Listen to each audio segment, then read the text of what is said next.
I'm Tyson, and this is Spitcoms, where we talk to people from our favorite TV shows and then make up raps about those shows. And if you grew up in the early 2000s watching Disney Channel, then you know Lewis, you know Ren.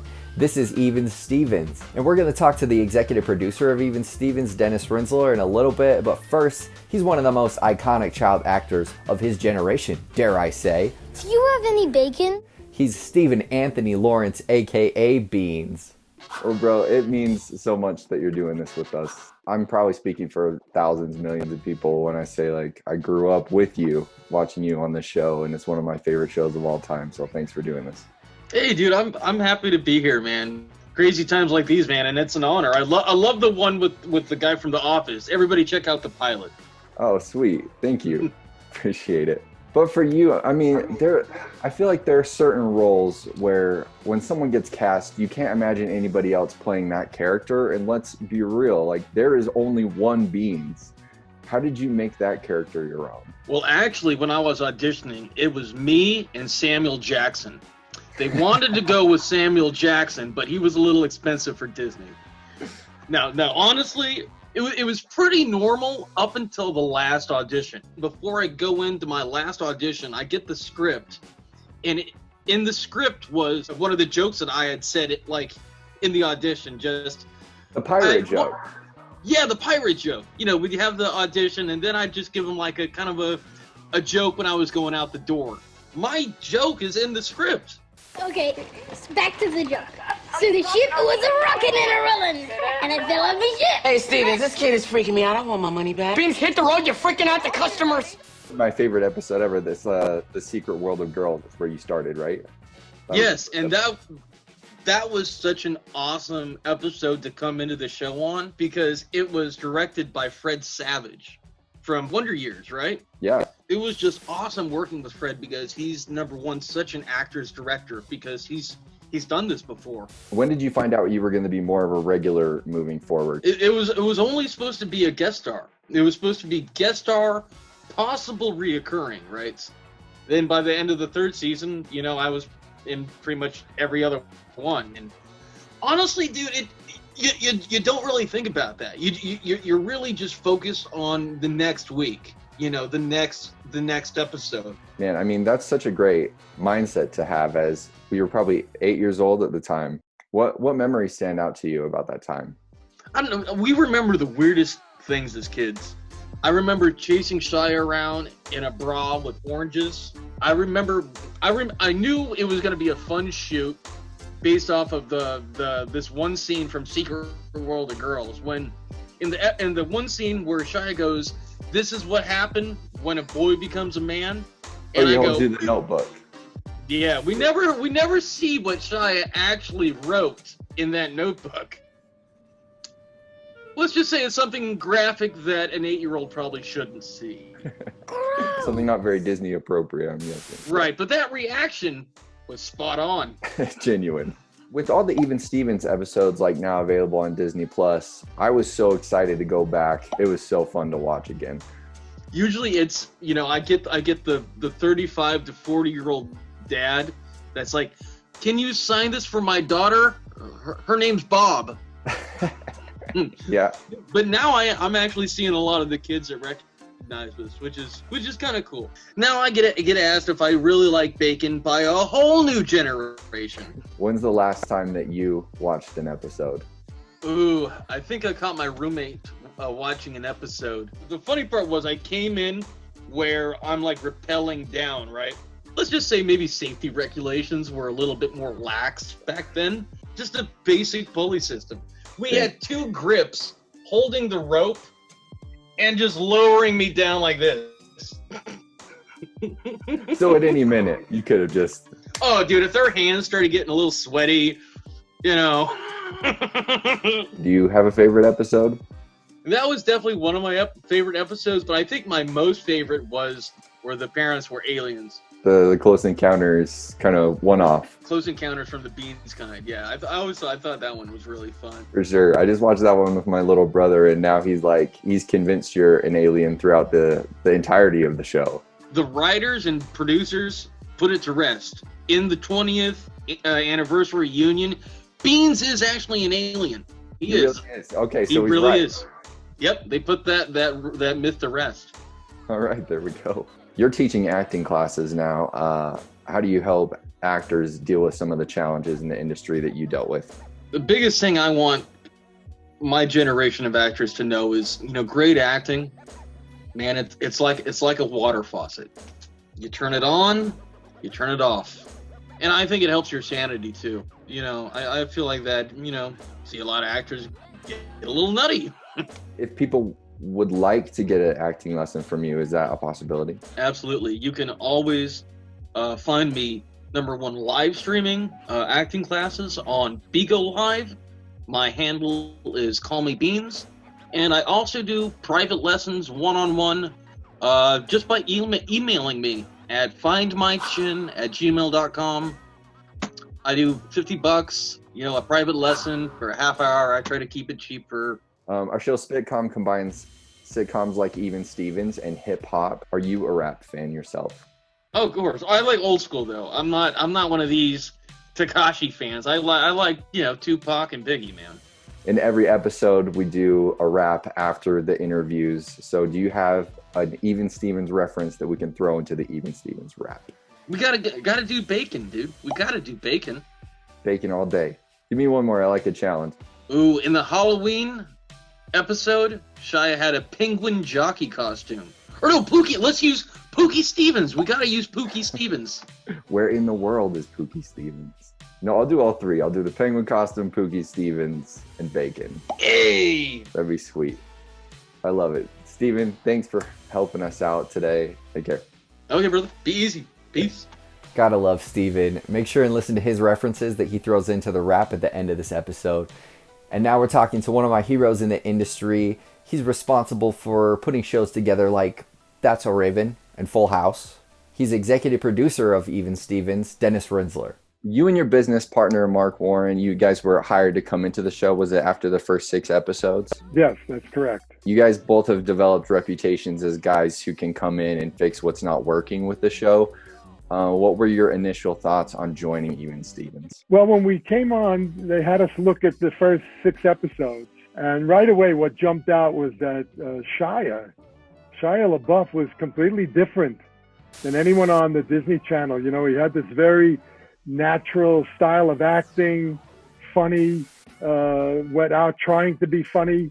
And we thought, this is gold right here. The rest of the show, the stories, I thought were kind of weak, not that funny, and seemed like they weren't going anywhere. We came in with the attitude that let's just pump it up, make it a little crazier.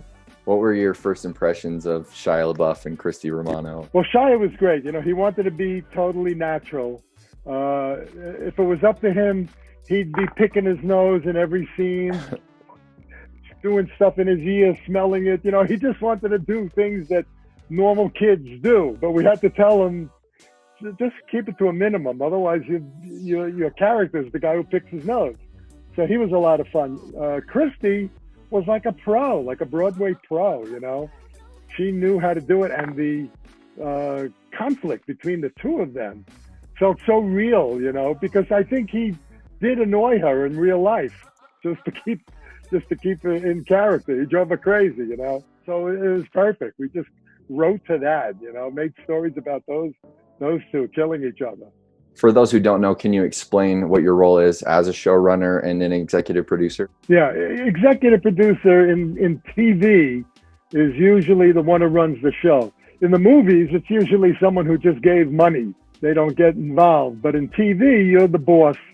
So you have to pick the directors, pick a writing staff, and then you oversee the production from everything from what the kids are wearing to what kind of music you're going to play.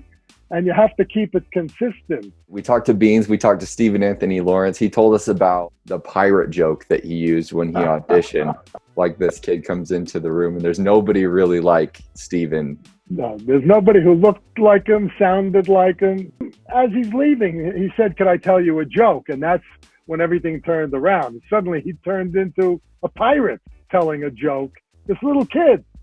He cracked us up and we said, we gotta get him on the show. And he became an actor over the time in the show. So at one point, I invited some cousins down to watch a filming of the show. So a bunch of young kids come down. Oh, we can't wait to see little Beansy. He's so cute. He's adorable. And I said, oh, you know what? He's leaving. He's finished for the day. And as I'm talking, Beans walks out. He's wearing a trench coat and a man's hat, like a fedora. He's 8 years old.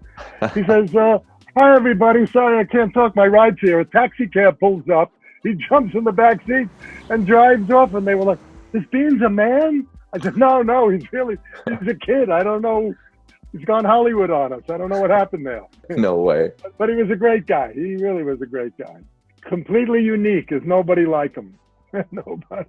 As the seasons go on, you see Beans. He evolves a little bit. You find out that he's actually an alien. The show takes a lot of risks the further it goes. Were there any ideas that were too weird that you had to shut down? Well, not weirder than being an alien, but we did fight over that one.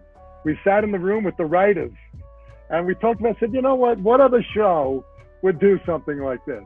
Let's just say he's an alien. You contacted me and mentioned that you had spoken to Beans himself. I said, I got to watch Close Encounter of the Beans Kind just one more time, just to see it. And I'm laughing out loud. It's so ridiculous. You know, and just stupid things like, well, if Beans is not an alien, why were the compasses spinning around?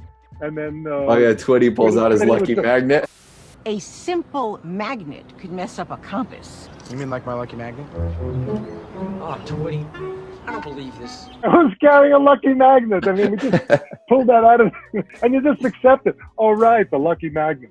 After watching the show for a long break, I was surprised how well it held up. What do you credit that to? Well, our first rule is don't do anything that dates the show. And just our sense of humor, we were a little bit ahead of our time because after our show, you started seeing High School Musical. We were the first ones to do a musical, or the mockumentary, and just our random sense of humor. We're just saying ridiculous things that made no sense. Sometimes you just got to pull down your pants and slide on the ice, or you know, we just one of the best lines. Stuff. What's living if you never pull your shorts down and slide on the ice, Ren?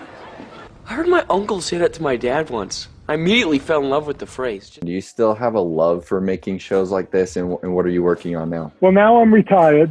My partner Mark still works. But if someone was making a show like this, or they rebooted or something like that, I'd come out of retirement to do something crazy like that. What's a reference from Even Stevens that I can throw into the rap? I always like Scrub Day with the vat of Sloppy Joe. And Hanukkah, we love Hanukkah. Bubby Rose came to visit from the past. He kept calling her Booby. Thanks a lot, Booby. Foodzilla. Get Foodzilla in there. That would be fun. Love it. We'll do all of them. Oh, that's great. That's great. Well, Dennis, thanks so much for doing this. We love to talk about Full House or That's So Raven when we get to it, too. Oh, sure. Anytime. I'm ready.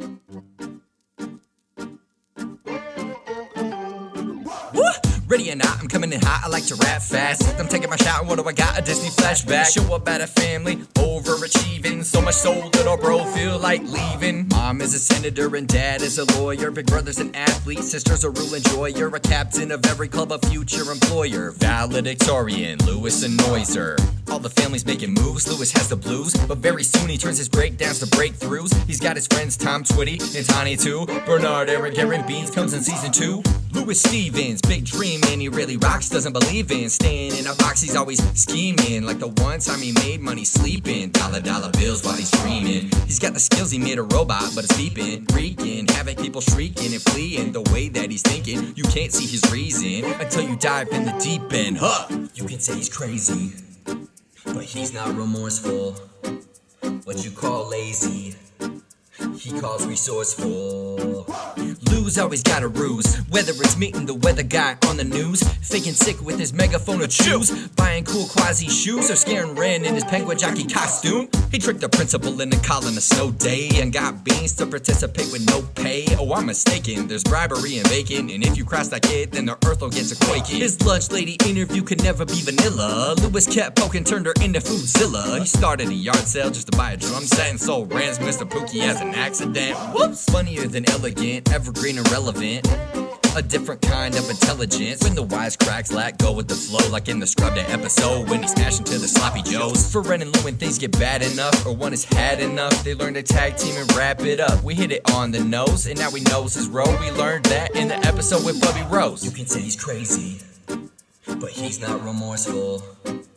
What you call lazy, he calls resourceful. It's ironic, but you best be believing Lewis is the reason the Stevens are even.